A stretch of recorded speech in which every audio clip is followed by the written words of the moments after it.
My ex-fiancé refused to respect my boundaries, so I married his best friend. Back in 2019, I had just moved my long-term partner into my house due to a series of poor life choices on his end. It had been a rocky relationship for most of its duration, but I was young and dumb. I believed this was him wanting to commit and, indeed, start our lives together. By early 2020, we were engaged. I was a full-time university student, sole caretaker for my mentally disabled mother, and taking care of the house and our pets. He worked a standard 40-hour-a-week minimum wage job and refused to help with any aspect of life. I found out on Christmas Day 2020 he had been unfaithful and had forgotten to tell me. He was planning on leaving me, but had informed everyone except me because he failed to secure a new residence. Apparently, his fling buddy didn't like him enough to let him move in. At this point, there was very little love lost between us. I expected he would move out within the coming weeks. Fast forward 3 months, and his search for a living place was non-existent. He was acting more and more entitled.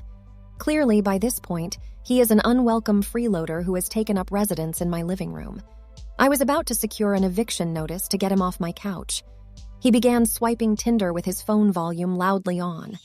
I told him not to do that in my presence as it was highly insensitive to do it in my home, and he could do it privately. This continued, so I told him I would sleep with one of his friends.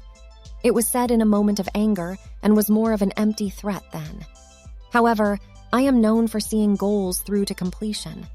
I messaged the guy, supposedly my ex's best friend and the best man for the wedding. It turns out he didn't even consider my ex a close friend, and my ex had acted similarly terrible to this guy. We bonded over our awful experience, hit it off well, and started dating. I was upfront about the catalyst for me to reach out to him. After 2 years of dating, we were married on April 2nd. He watched me graduate with that bachelor's degree my ex disliked. I'm halfway through my master's, and my husband works in a specialized, steady field that supports us. Last I heard, my ex got kicked out of his dad's house, never was able to officially date his side chick, and has not made any choices to better his life. So yeah, that door opened up soon as I was interested in donating.